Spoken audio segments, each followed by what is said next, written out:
And you didn't want to come here and testify against anyone you went to high school with, did you? You don't have a choice against a subpoena. Thank you. No further questions. I'm sure they'll ask you some. Cross. Mr. Stewart, cross. I'd like to go first. You may. Thank you.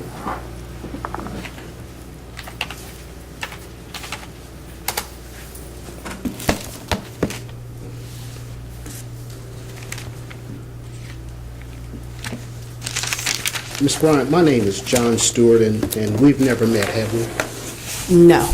It's the first time you've had a chance to speak or be examined by me, is that correct? Yes. I just have a few questions. Did you attend this party at the Bellamy that everyone else attended? No, sir. Okay, even though it was involving individuals that you went to high school with? I didn't attend it. Okay, you knew about the party though, correct? No. Did you know why the Radcliffe students were at the Bellamy?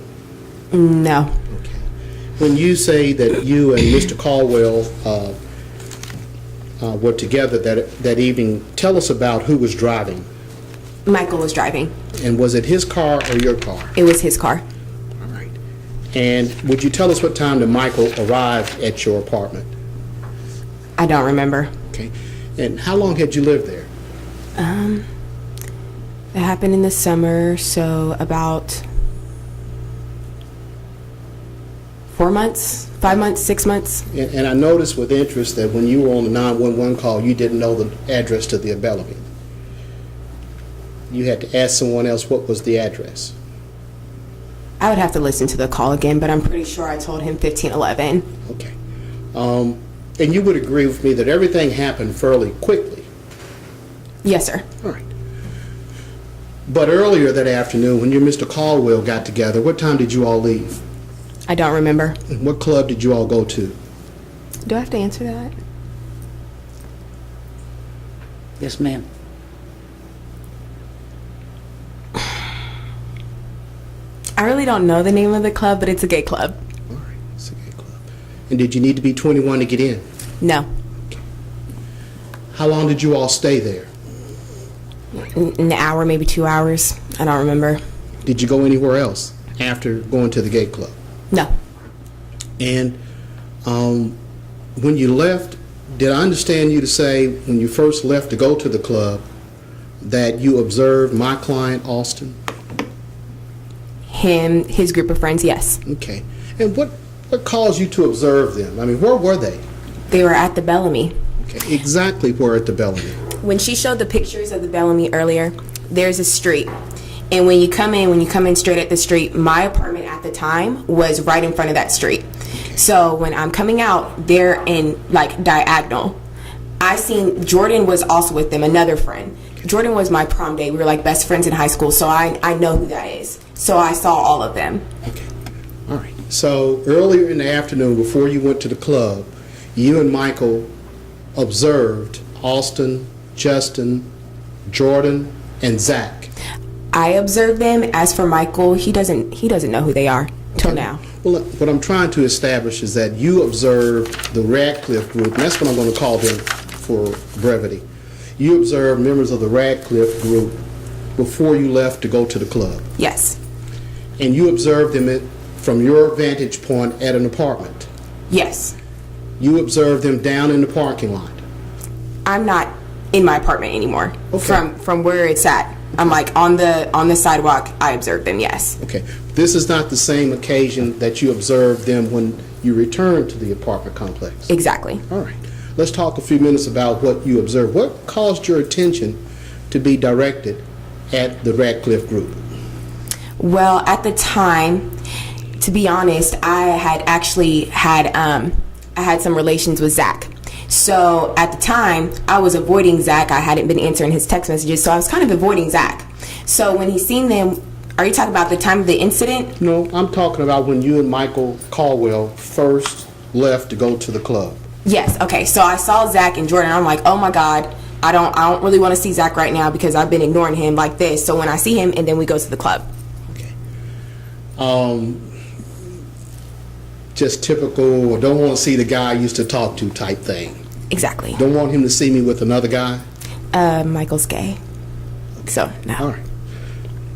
All right.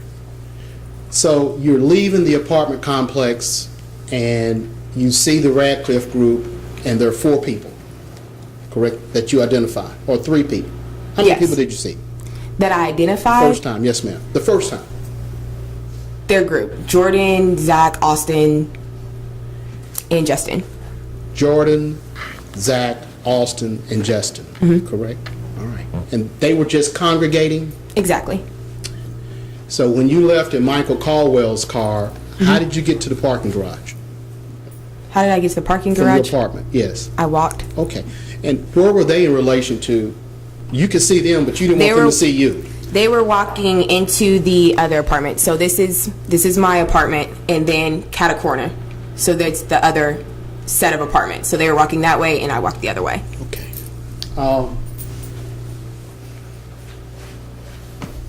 Your Honor, may I employ the Commonwealth's exhibit so I can, I want to try to establish, What do you need? I have a little sketch I drew of the Bellamy.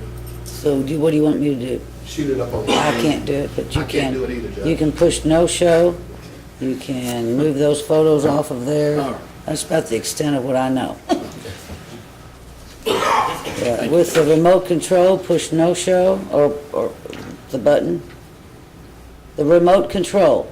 All right.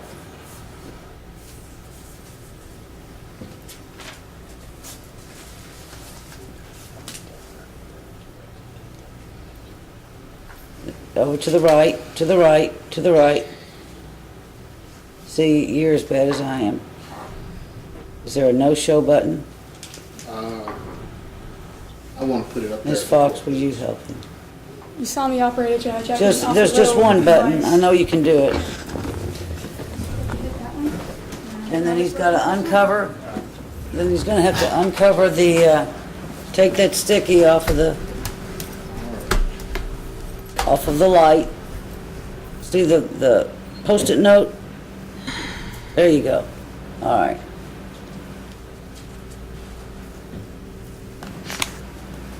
Now, Ms. Brown, I'm not the greatest artist, but I attempted to get a general sketch of the Bellamy. All right? Would you, is that on your screen too?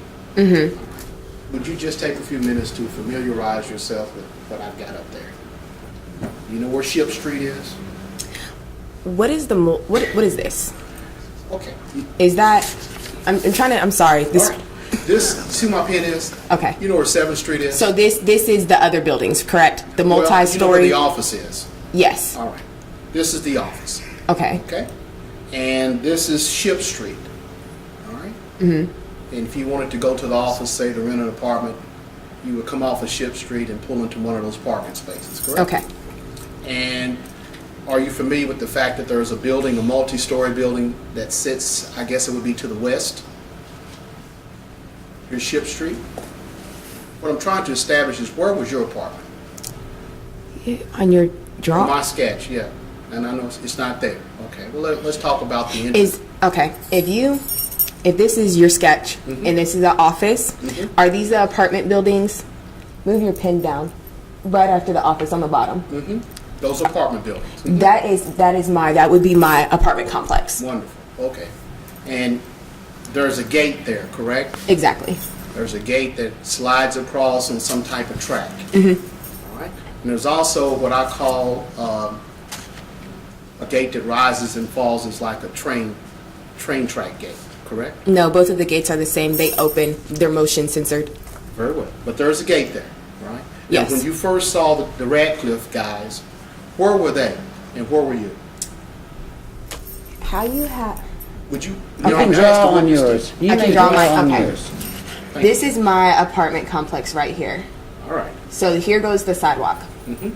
Then there's another right across, like right here. Mm-hmm. This is another set of buildings right here. Mm-hmm. They were like about right here. I was over here.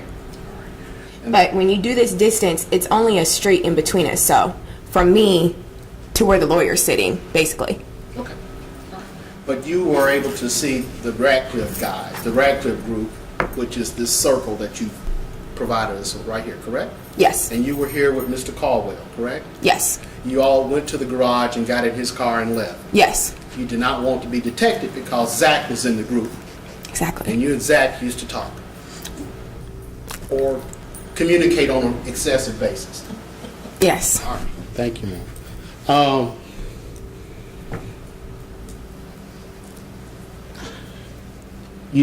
There were 4 guys. You recognized each one of them at that time as you left. Yes. All right. You left. You went to a club. You and Mr. Caldwell. Then you came back. Yes. All right. And then when you came back, you observed the same group, except one person was not there. And who was that? Jordan. Jordan was not in the group, and there was an unidentified person that Yes, you sir. didn't recognize, Yes, sir. that you had never seen before. Yes, sir. And your opportunity to observe them was limited as you drove through. Well, as Mr. Caldwell drove through. Yes. What do you mean by limited? You were able to conclude that that Jordan was not amongst them. Yes. When did you conclude that? Jordan, when we drove into the garage, I mean, Jordan is light-skinned, very tall. I know them. Like, I know if you're going to be there. Like, if you were there, I know if you were there or not. It's the same way if you're married and you see your wife there, you're going to know if your wife is there or not, correct? All right, very well. I'm just trying to establish you were able to perceive that there was a different person in the group that made the 4 that was not there when you first left. Yes. All right. That's all I'm trying to establish. And you were able to see this person, but you were not able to identify this person. Yes. Were you able to get an idea of the physical attributes of this 4th person? The physical attributes, 2. He was 3. He wasn't fat. He was taller than all of them, much taller, and he didn't have dreads or anything. Okay. That's And all I believe in your testimony on direct, you specifically said that the 4th guy had a fade. All right? He did not. Let's talk about what a fade is. What is a fade? A fade is, to me, that's just a low-cut haircut. Like I got? Basically, low-cut. Okay. All right. And then what are dreadlocks? What Austin has. And I've noticed the young folks wear their hair in what I call them pigtails, little piglets. You ever seen it where guys just kind of twist their hair in little blocks? And yeah, they're usually in the process of growing dreads. Okay, they're in the process of growing dreads. And are you certain that the 4th guy had a fade? Yes. Okay. I want to say yes. Very well. But you were able to see them as Michael Caldwell drove back through. And tell the jury, again, you only saw them in the garage at that point. Correct. They were not in the parking lot. They were actually in the garage. And using my handheld sketch, could you point out to the jury where the garage is? I've got it listed there. Would that be fair? It's not to scale. Is that where the garage is? Yes. Okay. How much distance would you say it is from the entrance to the garage to the magic gates?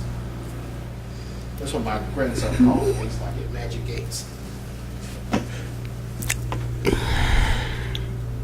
How far would that be? I mean, it's not far. About 50 yards, half a football field?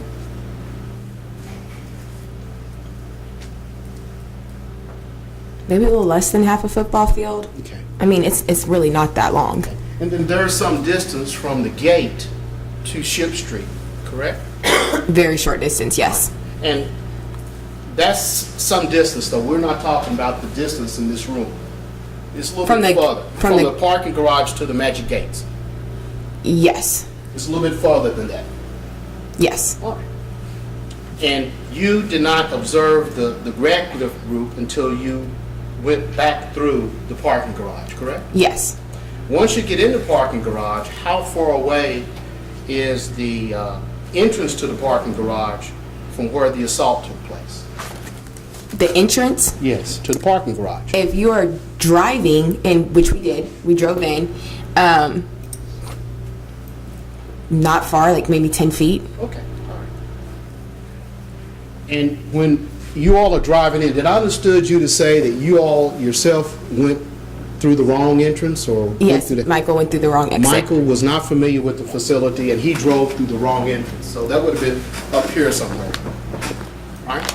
The entrance to the garage. Here's the this is where you're walking. When you're driving, it goes straight like this, and then there's an entrance right here.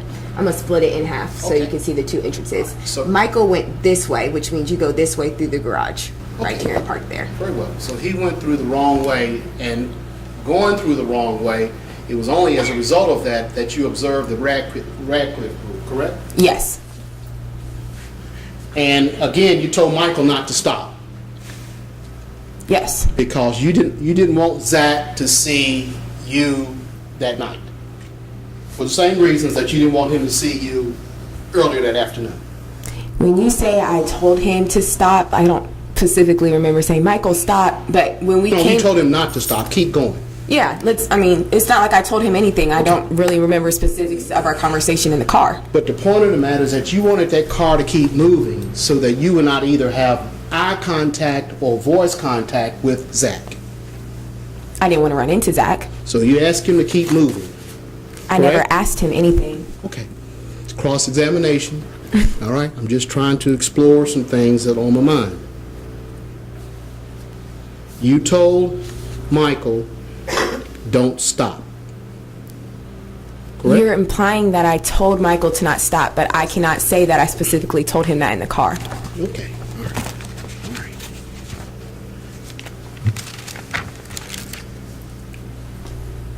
But you did not want to see Zach. Exactly. And when you went past, coming back from the club, you observed the Radcliffe group with one new person in it and one old person out of it. You saw all of that in that short period of time. Yes. When you're driving up and you're driving straight ahead and they're straight in front of you, that gives you a few seconds to observe. All right. But you did not want Michael to stop. Keep going. Correct? And you were rubbernecking. Correct?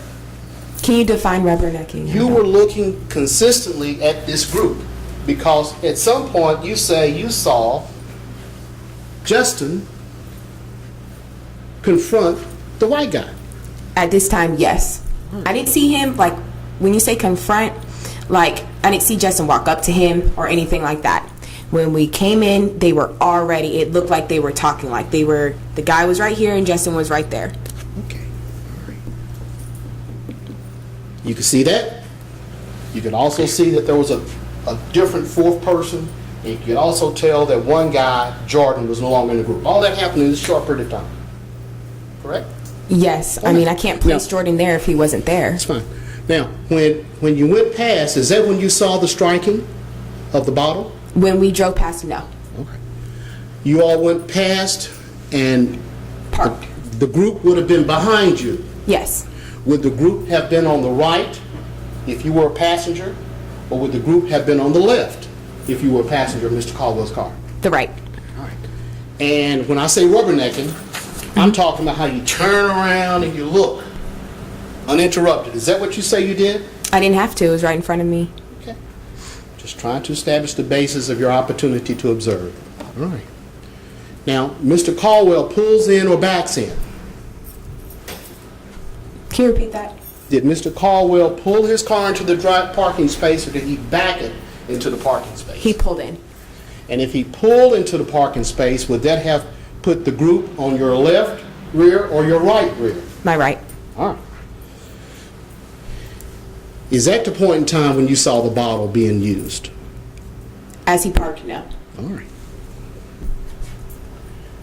You then get out of the car, Mr. Caldwell's car, correct? Yes, sir. Were you constantly watching the group Yes. as you got out of the car? Yes. That's what I call rubbernecking. So you were constantly watching the group as you exited from the passenger side. When I got out the car, did I still have my eyes on them? I Yes. don't remember. Okay. You get out of the car, and I'm assuming you had some personal items, a purse or cell phone and Coca-Cola or something. Did you have anything in your hands? Probably had a purse with me. Okay. Where's your cell phone? I don't. In my purse or in my hand, I don't remember. In your purse in your hand. You're getting out of Mr. Caldwell's car from the passenger side, The Radcliffe group is over your right shoulder rear. And then what did you see? Right shoulder rear. When you say that, can you show me what you mean? Because that's not, I'm from not what trying- it sounds like that's not correct. Okay, I'm not trying to be difficult.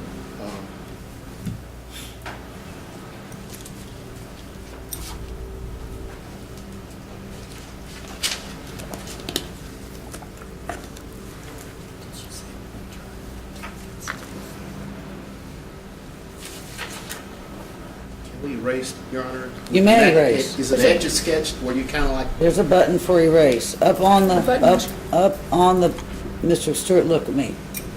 On this screen. right here? No, on the screen. And you may too, ma'am. Okay. Yours erases too. And you already did that, I believe. Thank you, Judge. All right. Now, Ms. Bryant.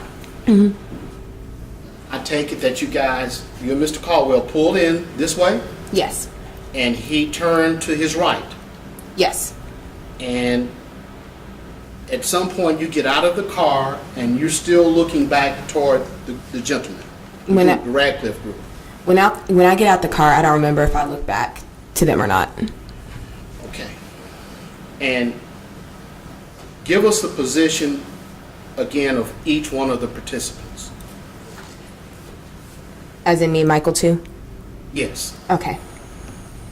We come out of where he parked, so we're walking straight because the entrance is, well, the exit to get out is right here. So Justin and the victim are like right here, and then they, Austin, Zach, and whoever else was with them, the other guy, was kind of like a little bit of distance away from them, like kind of more closer to the car than like more of like a diagonal space. Now, utilizing that photo, would you point out the column beyond which Mr. Caldwell parked? There's concrete round columns there. Do you see this space right here? This right here? This, the line between these two? If you look really closely, you can kind of see the outline of the brick. So we parked right by that brick wall. So that had to be like right there. So if I'm counting columns, this being the first column, okay? You're 1, 2, 3 columns down? 4 I would columns say down. 4. Right. And the columns obviously impede your observation at some point. Am I correct? When I'm walking out? Well, in general, I mean, the columns are there and they do take up some space, and as a result of taking up space, there's a period that you can't see some things, correct? Not when you're walking out. So you've already come out from the parking space and you're walking back towards the group, am I correct? Yes. And it's at that point that you observe what you said, Justin strike the young man with the bottle. Yes. Earlier that afternoon, did you see any one of the 4, including Jordan, with any beer? I don't remember. Later that afternoon, when you all came back through, did you see any one of the 4 with a beer bottle? I don't remember.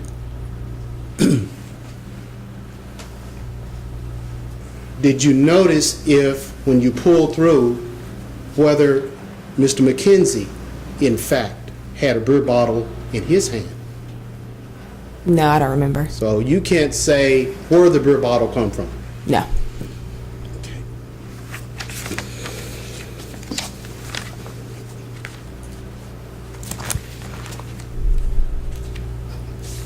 Now, the jury has heard the 911 call, and you confirmed that that was you that called the police, correct? When you called 911, rather, is it your testimony that other individuals had already arrived to give assistance?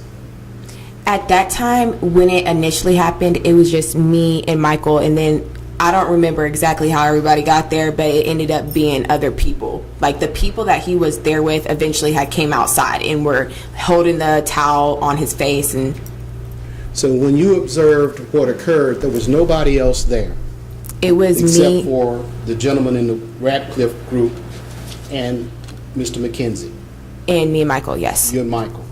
No other people were there. No lady with a dog or a poodle.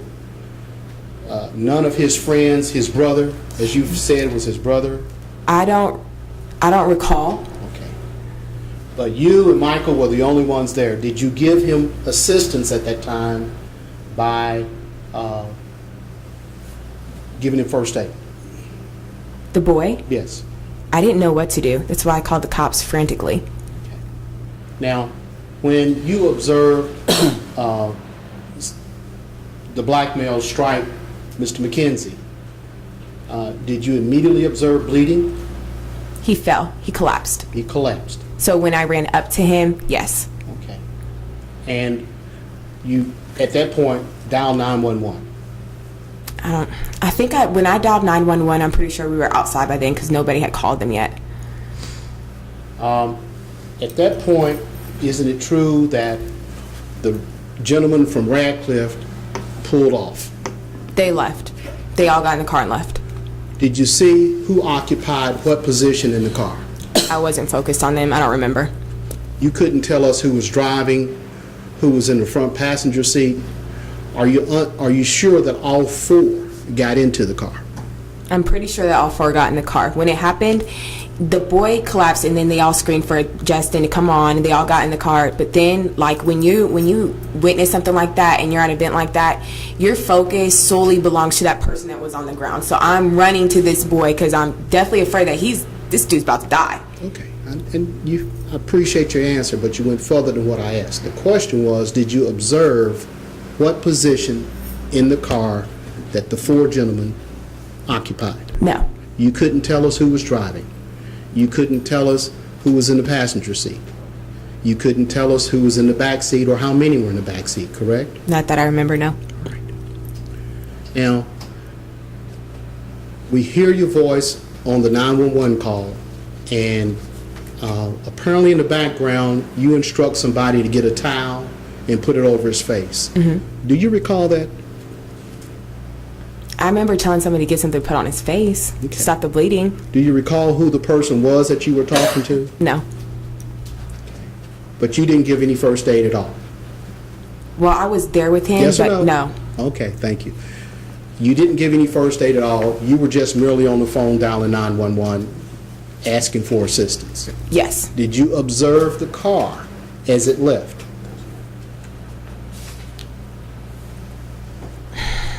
I remember it leaving, but I understood from your 911 call that you told the operator, I know who was in the car. Mm-hmm. You remember that?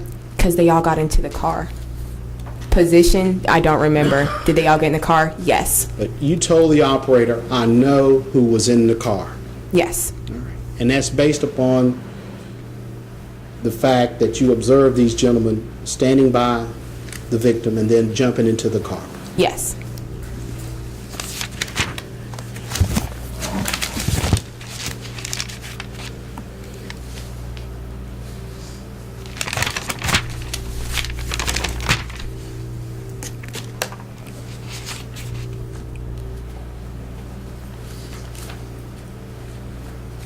Now, I also understood that, and you described how the person was struck. You indicated that there was an upward motion.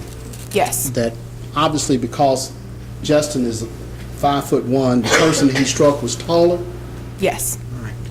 And so your testimony was that was an upward motion and not a downward motion. Yes, upwards. And you also observed the injuries, and you've identified the injuries to the young man's head. Did you observe any other injuries to his head? He had little cuts, but the main one was by his eye. Let's talk about the little cuts. Where were the little cuts?